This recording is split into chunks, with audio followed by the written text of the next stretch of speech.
Joliba Jabaranin filɛbaw ani Joliba FM lamɛnbaw Mali kɔnɔ ani Mali kɔkan fɛn fɛn bɛ k'an lajɛ nin waati in na jaw la min ye bɔlɔlɔ siraw fɛ fo ka taa Jabaranin na minnu fana bɛ k'a lamɛn fiɲɛ suru sira fɛ ka daminɛ Bamakɔ, Segu, Sikaso, Kutala, Mopti, Gawo nin waati in na ko Tɔnbɔkutu an ka foli b'aw ye ko kura ka yira la ka fɔ nin waati in na nin y'aw ka jɛmukan waati selen ye jɛmukan min bɛ sigi aw ye ka daminɛ tɛnɛ ka taa bila juma na ni fasirikɛbaw olu mana gafe minnu fasiri an b'an yɛrɛ sɔrɔ yan walasa ka bakurubaw ko u yɛlɛma ye todunkan na walasa faamuyali olu ka se ka sɔrɔ o la o telatigɛ kɔnɔ bi ne ni ne yɛrɛ karamɔgɔ min Amadu Tolo an de bɛna sigi nin waati in na gafe minnu kɛra bi tɛnɛdon walasa ka se k'o fasiriw k'o ɲɛfɔ a ye min ye nin waati in na todunkan na sɔgɔmada in na an bɛ se k'a fɔ gafe 6 ɲɔgɔn bonyako kɔni b'an bolo min ye les échos o b'an bolo sɔgɔmada in na ka taa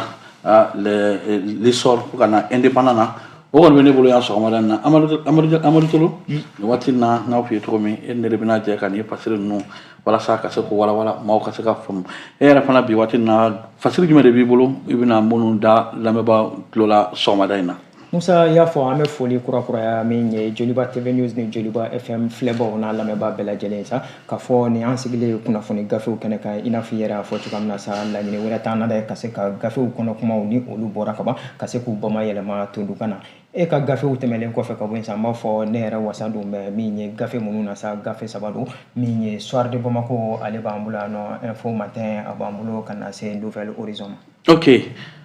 Amadu Tolo ko kuma min bɛ taa laban dugutigi bulon na ko a ma se dugutigiden o ko o kɛrɛmɛ tɛ kogo la sabula kuma min bɛ taa laban a fa ka bulon na o ma se ko a ka denkogo sa sabula a n'a faamuyali sɔrɔ o la an bɛ gafew daminɛ ni min ye sɔgɔmada in na o ye les échos ye les échos bɛ mun fɔ sɔgɔmada in na min ye fanga bi min kɛra Ibrahim Boubacar Keita ka fanga min binnen a yira k'a fɔ an ka jamana nafolobatigi dɔ bɛ yen min ni bɛɛ b'a dɔn min ye Sɛnsɛn Kulubali ye ale y'i da don o gafew kɔnɔ walasa ko n'i ye jateminɛ kɛ ko Mamadu Sɛnsɛn ale kɔni ye interview min ye an bɛ se k'a fɔ kuma ko k'o di min ye radio dɔw ma nin weekend kɔnɔna na kuma min ye gafe sɛbɛnba Seydou Fane ale y'a yira k'a fɔ min ye interview dɔ ye ko o kɔni dira kɔkana radio dɔ ma Mamadu Sɛnsɛn Kulubali fɛ ko ale kɔni bɛ ka segin ni gɛlɛya minnu kɔni nin waati in na gɛlɛya minnu bɛ sɔrɔ bolo kan ka kɛɲɛ ni fanga daragi min kɛra nin waati in na an ka jamana kɔnɔ ko n'i ye jateminɛ kɛ ko a y'a yira fana ko a kɔni hakili wasawasalen ka kɛɲɛ ni an ka jamana yɛrɛ bi na an kɛn bɛ k'an yɛrɛ dɔn k'an yɛrɛ bɔ diɲɛmaa bolo. Fasirikɛba o y'a yira k'a fɔ nin interview in kɔnɔna na interview min an bɛ se k'a fɔ interview min bolila kosɛbɛ min ye bɔlɔlɔ sanfɛ dimanche don sɔgɔma ko min ye conseil national de patronat min ye o ɲɛmaakɔrɔ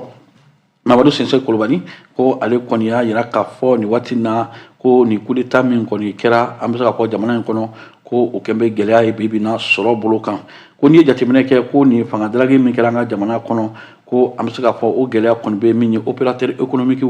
nin kan nin waati in na jamana kɔnɔ ko ni ye faamuyali fana lajɛ ko min ye an ka jamana marabaaw ko olu ni gɛlɛya ninnu min bɛ nin waati in na an ka opérateur économique kan k'olu tɛ se k'o dɔn y'a ko dɔn ko fanga daragi bɛ min da o kan ko tɛ se k'o dɔn wa n'i ye jateminɛ fana kɛ ko coup d'état in bɛ min ye gɛlɛya min fana lase an bɛ se k'a fɔ investisseurs ma ko bi na ko o fana ka jugu kosɛbɛ donc Mamadu Sɛnsɛn Kulubali ko kumaw kɔnɔna na a tilala fana k'a yira k'a fɔ bi na ko investisseurs caman ani entrepreneur caman bi na k'olu kɛn bɛ ka gɛlɛya sɔrɔ ka kɛɲɛ ni nin fanga daragi min kɛra nin waati na an ka dugu kɔnɔ ko n'i ye jateminɛ fana kɛ ko min ye économie ye min ye sɔrɔ ye jamana kɔnɔ ani démocratie bɛɛjɛ fanga fo ka taa nin waati na adamadenw ka taka ni segin ko ni u nana gɛlɛya dɔrɔn k'o kɔrɔ ye ko sisan jamana bɛ yɔrɔ min kɔnɔ an b'a fɔ jamana totalitaire kɔrɔ ye ko jamana min bɛ a yɛrɛ ma ko surtout n'i ye jateminɛ kɛ ko nin waati na an bɛ se k'a fɔ bi na an ka économie financière b'an yɛrɛ bolo kɔrɔ ko an ka sɔrɔ o kɛn bɛ ka dan an yɛrɛ ma an yɛrɛ dama yɛrɛ de ma yan wa mɔgɔ si tɛ bɔ kɔkan nin waati na walasa kana se ka na anw dɛmɛ min ye sɔrɔ yiriwali kɔnɔna na ko n'i ye jateminɛ fana kɛ ko min ye liberté d'expression financière économique et commerciale ye ko a tilala fana k'o fana fara interview kɔnɔna na k'a yira k'a fɔ coup d'état min kɛra utukalo tile 18 san 2020 ko n'i ye jateminɛ kɛ nin waati na ko ale kɔni ye bibi na fɛn minnu tiɲɛna a bolo a ka business la k'a bɛ taa fo 90 ɲɔgɔnna bonyanko la o kɔni an bɛ se k'a fɔ ale jɛra mais ko hali bi ale kɔni bɛ ka essayer k'i firifiri walasa ka se ka a bɛ nimakala la nka hali bi a bɛ k'i firifiri ko ni jateminɛ kɛ ko a mana gɛlɛya cogo o cogo olu bɛ ka essayer wala nin waati na pour que ka se ka wulikajɔw kɛ pour que olu yɛrɛ fana ka se ka sinsin cogo min hali bi a ye nin fɔ interview kɔnɔ min ye an bɛ y'a fɔ ye cogo min dimanche don wa ni ye jateminɛ fana kɛ Mamadu Sɛnsɛn a y'a jira k'a fɔ nin waati in na an bɛ se k'a fɔ investisseurs nationaux ko bibi na mɔgɔ minnu bɛ sɔrɔ yiriwari baaraw kɛ bibi na an ka jamanaw kɔnɔ yan min ye maliyɛnw ye bibi na ko gɛlɛya bɛ yen olu yɛrɛ tɛ ka se nin waati in na walasa ka se ka baara kɛ a kɛkɛ ɲuman na nin waati in kɔnɔna na ko donc n'i ye jateminɛ kɛ nin bɛɛ ye gɛlɛya ye nin waati in na min kɔni an bɛ se k'a fɔ o kɛra min bɛ maliyɛnw kan nin waati in na Amadu Jalo nin waati in na Amadu Tolo n b'a fɔ tuguni nin waati in na Seydou Fane nin ye ale ka fasiri ye nin waati in na ka bɔ Les Échos kɔnɔ sɔgɔmada in na hali bi o Échos kelen yanni n ka kuma di ma Amadu Tolo nin waati in na yirala k'a fɔ inondation o tɛ k'a fɔ san min bɛ ka bin jamana in kɔnɔ bi bi in na bɛɛ b'a dɔn a kɔlɔlɔ tan tɛ sabula maa caman de bɛ bi bi in na san kɛn bɛ ka tiɲɛni dun jamana fan 14 donc a y'a jira k'a fɔ ko période min ye ka daminɛ tile 22 ka taa tile 29 utukalo san 2024 ko ka fila o kɔni an bɛ se k'a fɔ olu kɔni enregistrela nin waati na jamana kɔnɔ ka kɛɲɛ ni san ka tiɲɛni ye kelen k'o kɛra Kidal kelen k'o kɛra Segu ko n'i y'a jateminɛ fɛ ko nin chiffre minnu dira nin waati na o bɔra ka kɛɲɛ ni ɲɔgɔnyeba min kɛra an b'a fɔ comité interministériel ministres yɛrɛ dama ninnu bɛ sigi ka jateminɛ minnu kɛ ko a bɔra o crise min minnu sigira ka taa sɔrɔ kama ko o kɛra utukalo tile 29 san 2024 ko n'i ye jateminɛ kɛ o période kelen na ko ka kelen min ye so bin ye k'o fana enregistrera Kita Talako ko n'i ye jateminɛ ka kelen fana min ye sanpɛrɛn fana ko o fana o ka fana yera Kayi Bafula bɛ mara la ko n'i ye jateminɛ maa 7 ɲɔgɔnna kɔni olu fana kɔni an bɛ se k'a fɔ olu ni tora a la n'i ye jateminɛ fana o période kelen na ko le 2 Kita ko 3 Kayi ani le 2 à Bamako ko n'i ye jateminɛ kɛ nin bɛɛ mana fara ɲɔgɔn kan donc an bɛ se k'a fɔ inondation ka min enregistré la nin waati in na inondation ka 124 ko o de kɔni kɛra ka kɛɲɛ ni an bɛ se k'a fɔ nin san kɔni daminɛnen samiya daminɛnen ko n'i ye jateminɛ kɛ ka mɔgɔ min an bɛ se k'a fɔ minnu ni tora la maa 37 olu de ni tora nin sanko in na donc an bɛ se k'a fɔ 11500 ménages n'i ye jateminɛ kɛ fana ko olu fana nin waati in na olu touchera nin ko in na 69054 personnes min ye maa olu fana an bɛ se k'a fɔ olu kɔni sinsirilen do bi et olu bɔra o dagaw la k'o bila yɔrɔ wɛrɛ maa 100 ani maa 5 ko n'i ye jateminɛ kɛ olu fana kɔni nin waati in na olu banana min ye ministre ye ko ale kɔni ye nin kibaruya di ministre min ɲɛsinnen bɛ lakana ma an b'a fɔ le ministre de la sécurité et de la protection civile o kɔni ye nin kunnafoni di gafe min ye fasiri kɛba o ye Mori Keyita ye ka bɔ nin waati in na Les Échos kɔnɔ kalama Amadu Tolo nin waati in na an bɛ se k'a fɔ kuma b'i bolo e fana k'i ka min ye nin waati in na k'i ka fasiri k'o lase lamɛnbagaw ma. Musa y'a fɔ an b'a fɔ Les Échos tɛmɛlen kɔfɛ ka bɔ yen nɔ sa min ye kɛrɛnkɛrɛnnen la Soir de Bamako ale fana bɛ bɔli kɛ bi a da bɛ waleya belebeleba la koyi a y'a jira k'a fɔ ko min ye Mali ka lasigiden min ni o bɛ Mali bolo ka ɲɛsin Nations Unies okumu kɔnɔna ma sa ni o ye représentant permanent ye sa o tɛ maa wɛrɛ ko ye min ye Isa Kanfuru don ko Isa Kanfuru ko ale bɔra sa ka ɲɛfɔli kɛ min ye Nations Unies maaw ɲɛkɔrɔ Laya Jara ale ka fasiri don a y'a jira k'a fɔ ko maa kofɔlen ni o ye Isa Kanfuru ye sa ko ale bɔli kɛ ko bɔli in tɛ dɔwɛrɛ koyi ko a bɔra de ka ɲɛfɔli kɛ ka ɲɛsin wulikajɔ ma wulikajɔ min ni Algérie jamana ani a kɛn bɛ k'o ta ka ɲɛsin Mali ma don tɛmɛlenw na an tun y'a yira nin kɛnɛ kelen in kɔnɔ yan k'a fɔ ko Algérie y'a yira k'a fɔ ko min ye Mali finitigiw ye sa ko olu ye damatɛmɛ walew boloda min ye worodugu yan fan fɛ u ka bɔ ka binw bɛɛ lajɛlen kɔnɔ o hukumu de kɔnɔna la sa min ye Mali ka nin lasigiden ye min Nations Unies yɛrɛ hukumu kɔnɔ sa i n'a fɔ gafe bɛ a yira cogoya min sa n'o ye Issa Konfuru ye sa ale bɔra ka furanna a tɛgɛ kɔ ye koyi a y'a yira k'a fɔ ko wulikajɔ tagabolo kɔnɔ i n'a fɔ gafe bɛ k'a fɔ cogoya min sa ko su fara tile kan Mali finitigiw ko u ka wulikajɔ bɛɛ lajɛlen ko a bɛ sariya tagabolo kɔnɔna la hali ni k'a sɔrɔ ko jamana dɔw bɛ yen nɔ sa kɛrɛnkɛrɛnnenya la a yɛrɛ da sera Algérie ma koyi ko min ye Algérie ye ko ni olu kɛn bɛ ka sariya sigi sen kan sa ka ɲɛfɔliw sigi sen kan ɲɛfɔli minnu ko ni tiɲɛ t'a la bi tiɲɛ t'a la sini o hukumu kɔnɔna de la sa min ye Mali ka nin représentant ba in ye sa Nations Unies ɲɛkɔrɔ n'o ye Issa Konfuru ye sa a ye ɲɛfɔliw kɛ ka daluyaw sigi a y'a yira gafe kɔnɔna la i n'a fɔ gafe yɛrɛ bɛ k'a fɔ cogoya min na ni o ye Soir de Bamako ye sa ko min ye maa kofɔlen ye a ye perepere-latigɛ de kɛ koyi k'a yira k'a fɔ ko don tɛmɛlenw kɔnɔ Mali finitigiw u ma wulikajɔ fosi sigi sen kan min ye ka taa banbagancimaw ka taa u sɔrɔ u dagayɔrɔw la ka fɔgonba u la bɛn o ni kelenya o bɛ se ka sabati cogoya minnu na Mali jamana kɔnɔna la wa ko min ye Nations Unies yɛrɛ ka gafe dɔ bɛ yen sa n'u ka sariya sen dɔ ye sa ko o jɛn bɛ ni o waleyaw ye ko n'i ye o convention jateminɛ i n'a fɔ gafe bɛ k'a fɔ cogoya min na sa Issa Konfuru ka ɲɛfɔliw kɔnɔna la ko a y'a yira k'a fɔ ko Mali sariya sen caman bɛ yen nɔ sa min ni Nations Unies ka sariyaw ko olu bɛ ɲɔgɔn lasɔrɔ o ɲɔgɔn lasɔrɔ hukumu de kɔnɔna la sa ko wulikajɔ bɔn sen kan bolikumadɔn a ka fisa ni sen ka di ye ko min ye Mali finitigiw ye sa ko u bɛ o wulikajɔw de hukumu kɔnɔna la ka taa min ye maajugu ka taa u sɔrɔ u dagayɔrɔ la ka fagonba u la o baara minnu ni o fɛngɛ minnu bɛ kɛla an bɛ don min na i ko bisa ko maa dɔw kɛn bɛ ka o ta Issa Konfuru ka ɲɛfɔli la gafe kɔnɔ sa ko ka o kɛ propagande waleyaw ye koyi k'a yira k'a fɔ ko su fara tile kan ko Mali de bɛ bingani waleyaw ta la ka ɲɛsin banbagancimaw ma maa kofɔlen ni o ye Issa Konfuru sa a y'a yira Nations Unies maaw cɛ la sa k'a fɔ ko nkalon kumaw dɔw bi nkalon kumaw dɔw sini wa ko min ye Algérie jamana laɲini min ni o b'u bolo sa ko ale tɛ Ala ye k'o dɔn bari an bɛ don min na i ko bi tagabolo bɛɛ lajɛlen kɔnɔ ko diɲɛ maa bɛ se k'a seereya tigɛ ka se k'a fɛsɛfɛsɛ k'a lajɛ a yɛrɛ ye misaliya dɔ di koyi a y'a yira k'a fɔ a ka ɲɛfɔli kɔnɔna la ko n'i y'a jateminɛ hali Kidali mara kɔnɔ kɛ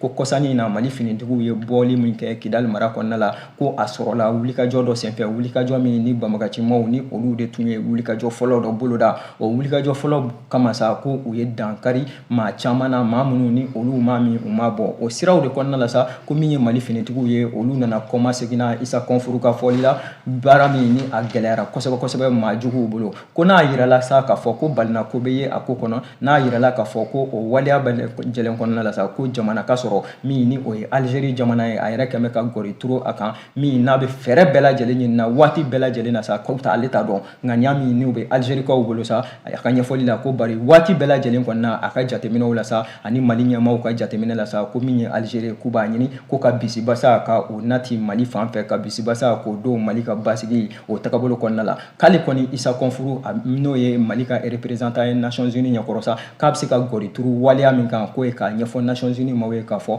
ko ɲɛfɔli ni jalaki min ni o bin bɛ Mali kan Mali finitigiw tɔgɔ la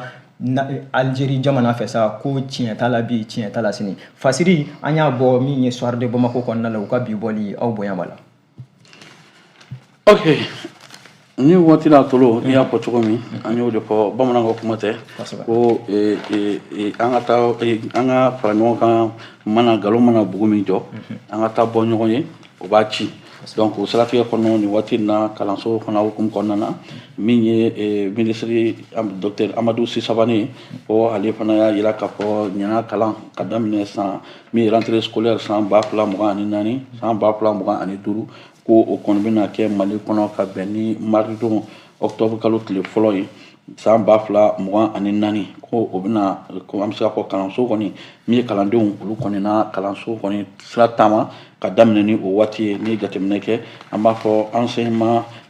préscolaire spécialisé de l'enseignement fondamental ani enseignement scolaire général fo ka taa enseignement technique et professionnel, enseignement normal et enseignement secondaire agro-pastoral, ani éducation non formelle et publique et privée, ko olu koni n'ala sɔnna octobre kalo tile fɔlɔ o bɛ bɛn mardi dɔ ma olu na kalan siraw olu na o daminɛ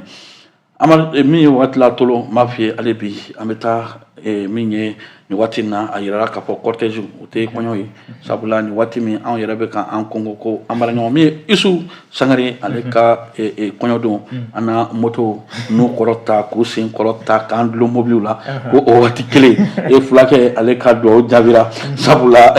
maire de district Bamako min ye délégation spéciale min bɛ yen nin waati in na ko olu y'a jira k'a fɔ nin waati in na min ye Bamako kɔnɔ ko cortège mobili o kana tɛmɛ 6 ɲɔgɔn bonyaku kan donc o siratigɛ kɔnɔ an bɛ se k'a fɔ fulakɛ ale ka dugawu jaabira donc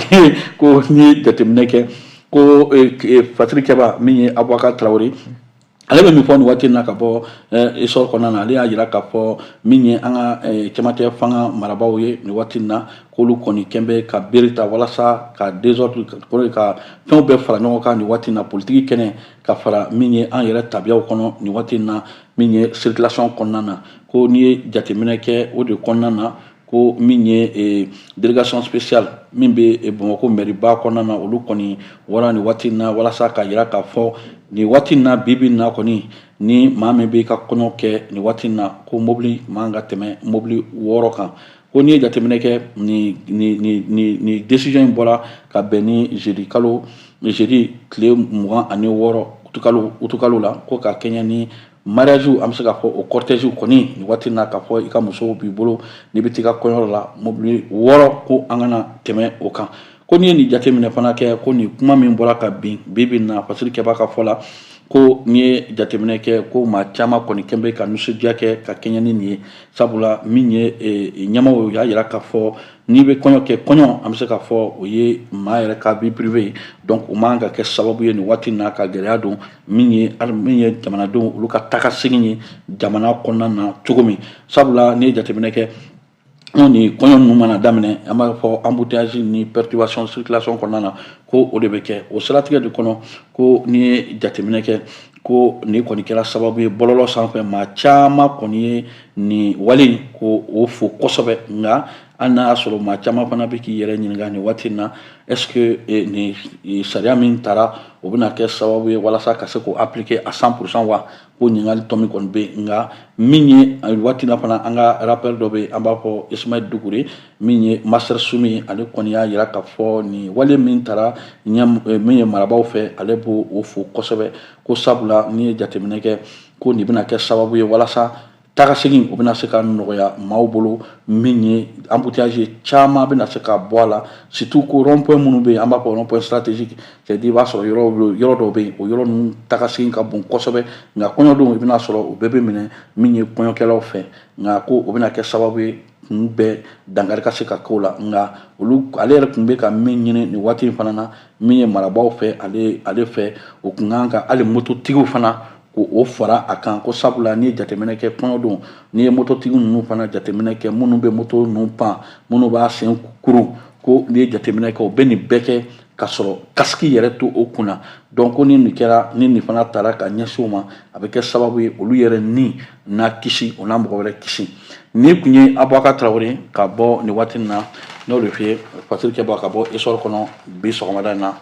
karamɔgɔ Tolo. I y'a fɔ cogoya min na n'an bɔra l'essor kɔnɔ sa nin waati in na an b'a ɲɛsin Nouvelle Horizon ma kɛ Nouvelle Horizon a fana ye bɔli kɛ bi a da bɛ waleya la koyi a y'a jira k'a fɔ ko min ye cɛmancɛ fanga ɲɛmɔgɔ colonel Asimi Goyita k'an bɛ don min na i ko bi sa ale bɛ wulikajɔ la wulikajɔ belebeleba min ni a b'a k'o kɛ min ye forum belebeleba kɛnɛ kan forum min ni o bɛ forum 9 o ko fɔ Mali farafinna jamanaw olu ni Chine jamana ni ɲɔgɔn cɛ kɛ ko min ye colonel Asimi Goyita ko a bɛ délégation ministérielle belebeleba ɲɛkɔrɔ nin waleya bɛɛ lajɛlen kɔnɔna la sa ko u taara wulikajɔ hukumu kɔnɔ min ye Beijing kɔnɔna ye Beijing tɛ dɔwɛrɛ ko ye min ye chinois olu ka jamana don u ka marabolo capitale belebeleba ko camancɛ fanga ɲɛmɔgɔ i n'a fɔ Nouvelle Horizon daba la cogoya min na sa u y'a jira k'a fɔ ko o ye wulikajɔ sabati sibiri tɛmɛlen uti kalo tile 31 san 2024 ka ɲɛsin min ye Beijing ma n'o ye Chine marabolo fɔlɔ ye sa ko waleya bɛɛ lajɛlen kɔnɔna la sa sommet de don sommet min ko ni a bɛ farafinna jamanaw olu ni Chine jamana ni ɲɔgɔn ko fɔ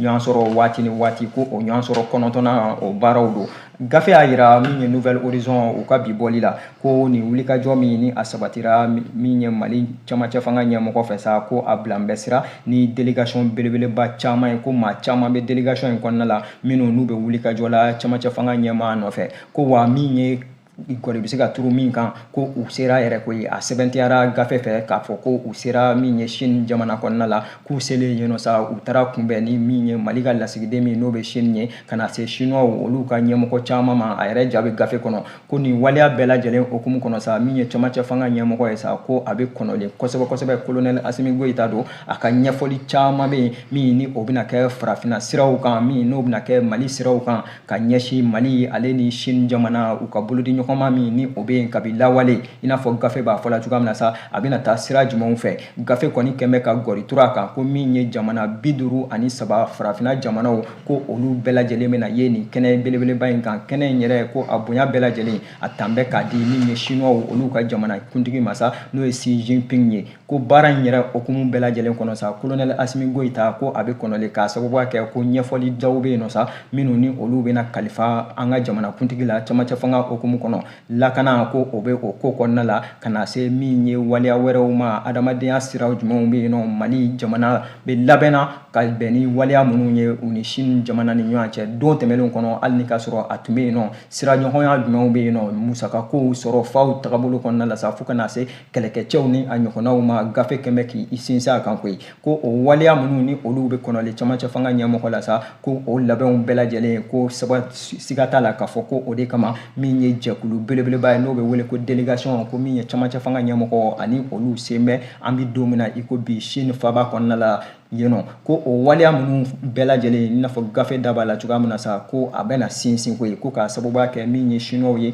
ko stratégie ni o ye fɛɛrɛw caman ye yiriwa tagabolow kɔnɔna la sa ko a tɛ dogolen maa si ma bolodi ɲɔgɔnma hukumu kɔnɔna la ko chinois ko u ye waleya caman sigi sen kan don tɛmɛnlenw kɔnɔ farafinna jamanaw kɔnɔ fo ka na se Mali yɛrɛ jamana ma kɛ ko ni o ɲɔgɔn waleyaw ni olu sigira sen kan ka o tɔ sinsin ni camancɛ fanga ɲɛmɔgɔ ani délégation min n'o bɔra Mali kɔnɔ olu ka wulikajɔ hukumu kɔnɔna la ka ɲɛsin Chine mara ma ko siga t'a la k'a fɔ maaw bɛ kɔnɔlikɛla ni waleya minnu ye waleya jumɛnw do yiriwa siraw ni a ɲɔgɔnnaw ko siga t'a la k'a fɔ o kɔnɔli min ni o bɛ ka kɛ sa ko o bɛna sinsin gafe ka ɲɛfɔli la Nouvelle Horizon a bɛ o de kɔnɔna la Mahamani Ture ale ka fasiri do aw bonya b'a la Mahamani Ture o y'an yɛrɛ denkɛ ye sabula n y'o de f'i ye i y'a fɔ cogo min min ye président de la transition Assimi Goïta ye nin waati in na délégation belebeleba min bɛ ale ɲɛkɔrɔ nin waati in na ka taa nin forum na an bɛ se k'a fɔ ministre des affaires étrangères la ministère des affaires étrangères o b'a la min ye ministre de l'économie et des finances o fana bɛ délégation na ministre de la défense et des anciens combattants o fana bɛ nin délégation na ministre de l'industrie et du commerce de l'énergie et de l'eau o fana bɛ nin kɔnɔ kɔnɔ n'i ye jateminɛ kɛ nin waati in kɔnɔna na an bɛ se k'a fɔ nin so min bɛna daminɛ ka daminɛ min ye septembre kalo tile 4 ka taa tile 6 n'i ye nin délégation jateminɛ kɛ ça veut dire Mali kɔnɔ secteur fɛn fɛn bɛ yen ko gɛlɛya b'a la o bɛɛ ministre b'a la donc o kɔrɔ ye ko o bɛ ka taa walasa ka taa laɲinibaw walasa jamanadenw o bɛ se ka lafiya cogo min Amadu Tolo nin waati in na an bɛ taa hali bi indépendant kɔnɔ indépendant fasirikɛba min ye Musa Bilali Sidibe o tɛ ne yɛrɛ tɔgɔma ye n y'a f'i ye n karamɔgɔ Amadu El Konare ko n'a ma ɲɛ i bɛ don walimuso kan i man ka yen kɛ i da yɔrɔ i bɛ teliya i bɛ bɔ donc nin waati in kɔnɔna na nin waati in kɔnɔna na min ye a yirala Musa Bilali Sidibe min ye Bala ye ale kɔni ye fasiri min kɛ ale y'a yira k'a fɔ bi bi in na min ye Mali ani Ukraine ni ɲɔgɔn cɛ ko foyi tɛ i n'a fɔ kɔrɔlen o ka kɛɲɛ kabini min ye Ukraine an bɛ se k'a fɔ olu kɔni ka kuma lasela min ye service de renseignement militaire minnu b'o ka finitigilakaw olu ka kumaw lase min ye André Yusuf ye ani min ye o ka ambassade min bɛ nin waati in na Sénégal Yuri olu kɔni ye kuma dɔw ta min ye k'a yira k'a fɔ olu ka jamana kɔni kɛnbɛ nin waati in na ka dɛmɛba don min ye banbaci minnu ye wulikajɔ kɛ tɛnzan waati ka ɲɛsin an ka finitigilakaw ma min kɛra sababu ye an bɛ se k'a fɔ nin waati in na ka se ka an ka finitigilakaw ka maa caman olu kɔni bɔnɛ o nin na ani an dɛmɛbaw min ye Rusiw ye minnu bɛ k'an dɛmɛ ko n'i ye jateminɛ kɛ ko min ye nin waati in na diplomatie malienne min ye Ablaye Diop ye ale kɔni y'a jira k'a fɔ ni maa fila minnu ye Ukraine kɔni an bɛ se k'a fɔ olu kɔni ye nin kuma minnu fɔ ko ni kɔni b'a jira k'a fɔ tuguni ko nɔgɔ foyi t'a la ka yira k'a fɔ ko min ye ni jamana ninnu kɔni kɛn bɛ ka wulikajɔw de kɛ walasa ka se ka an ka jamana ka se ka olu o dankari kɛ o la cogo min surtout k'a yira k'a fɔ ka bɔ panparanpan ka yira k'a fɔ nin waati na olu kɛn bɛ ka dɛmɛ ta ka ɲɛsin banbaciw ma an b'a fɔ o bɛ kɛ ka yira k'a fɔ c'est le soutien du terrorisme international o kɔrɔ ye ko wulikajɔ min kɛra walasa ka banbaciw min ye jihadistes ye k'olu dɛmɛ surtout an bɛɛ b'a dɔn diɲɛ kɔnɔ ko donc n'i ye jateminɛ kɛ ko n'i ye jateminɛ fana kɛ o la ko an bɛ se k'a fɔ Ukraine an bɛ se k'a fɔ olu kɔni bi na maramafɛn minnu bɛ ka ta ka di olu ma min ye OTAN ni olu dɛmɛjɛkuluw fɛ walasa olu Russie ka kɛlɛ ko n'i ye jateminɛ o kɔrɔ ye ko o maramafɛn ninnu bɛ ka na ɲɔgɔn sɔrɔ Sahel kɔnɔna na walasa ka se ka Mali surtout AES jamana ko ka se ka olu kɛlɛ donc o siratigɛ kɔnɔna na ko nin bɛ kɛ sababu ye walasa ka se ka bɛn ani kɛlɛya ka se ko o dankari ko la min ye jamana fantan ani naani surtout basigi yɛrɛ ka se ka o bali cogo min ko Ablaye Diop ye o ni kuma ninnu fɔ ka kɛɲɛ ni an bɛ se k'a fɔ session 50nan an bɛ taa du conseil des ministres des affaires de l'OCI donc ko a y'a fɔ o kɛnɛ de kan ko n'i ye jateminɛ kɛ min ye Tɛnzan Waten an bɛ se k'a fɔ o attaque dugusajɛ min kɔni kɛra min ye banbaciw ani jihadistes fɛ ka kɛɲɛ ni ka ɲɛsin Mali armée ko min ye porte-parole de renseignement militaire ukrainien ko o kɔni y'a jira k'a fɔ olu ye dɛmɛ don ka ɲɛsin ni banbaciw ma wulikajɔ kɔnɔna na ko donc n'i ye jateminɛ kɛ ko Ukraine kɔni ka a yɛrɛ sɔrɔ min ye ni banbaci ninnu kɛrɛfɛ surtout ko nin waati in na ni banbaci ninnu kɛrɛfɛ minnu an bɛ se k'a fɔ o bolo kɔni kolen don joli la joli min an bɛ se k'a fɔ musow denw ani maakɔrɔbaw donc ko n'i ye jateminɛ ko olu kɔni kɛn bɛ nin waati in na a maaw ye nin waati in na exaction minnu kɛra c'est à dire fagali jugu minnu kɛra nin waati in na n'i y'a jateminɛ souveraineté kɔnɔna na ko donc ça veut dire que u kɛn bɛ k'u sen don jamana yɛrɛ ka kelenya ani jamana yɛrɛ ka basigi kɔnɔna na donc ko état membre minnu bɛ yen an bɛ se k'a fɔ umma islamique ko donc ko nin kɔni man ka to yen ka tɛmɛ donc a b'a ɲini min ye nin waati na ministre Ablaye Diop ko donc ale kɔni b'a ɲini OCI a b'a ɲini OCI maaw fɛ nin waati in na olu ka fara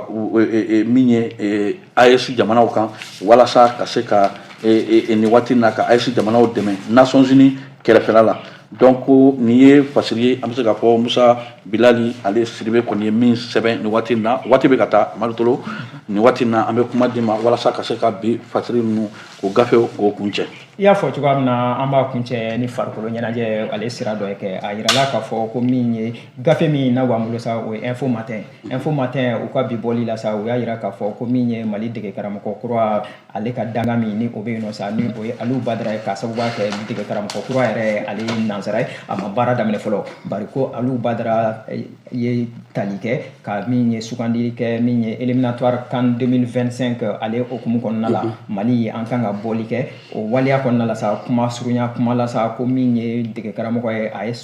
tali kɛ a ye tali minnu kɛ sa maa dɔw bɛ yen nɔ ko olu bɛ ka segin ka na maa dɔw bɛ yen olu yɛrɛ ye maa kura ye koyi ko maa bɛ se ka gɔri turu min kan i n'a fɔ Info Matin maaw kɛmɛ k'a fɔ cogoya min na sa min ye jalatigi yɛrɛ kɛ Amari Traoré don tɛmɛnlenw kɔnɔna la k'u yɛrɛ la k'a fɔ ale bɛ dusu kasi la ani jɛkulu caman f'a k'u yɛrɛ la k'a fɔ ko u sanctionnera min ye Mali yɛrɛ fɛ koyi ko bari a bɛ n'a fɔ jisumani bɛɛ lajɛlen o k'i koli ji la ko Amari a tɔgɔ yen bɛ ko kɔnɔna la wa seriyara kan k'a fɔ Info Matin maaw ka fɔli la sa k'a fɔ ko a bɛna ye min ye Mali ka dolata ninnu kɔnɔna la an b'a fɔ tare o kɔnɔna la sa ko maa kura bɛ yen nɔ maa min ni maa dama dama b'a dɔn ko bari nin bɛna kɛ a ye ko fɔlɔfɔlɔ belebeleba ye Mali ka dolata belebelebaw kɔnɔ o ti dɔ wɛrɛ ye ko Maliki Yayi koyi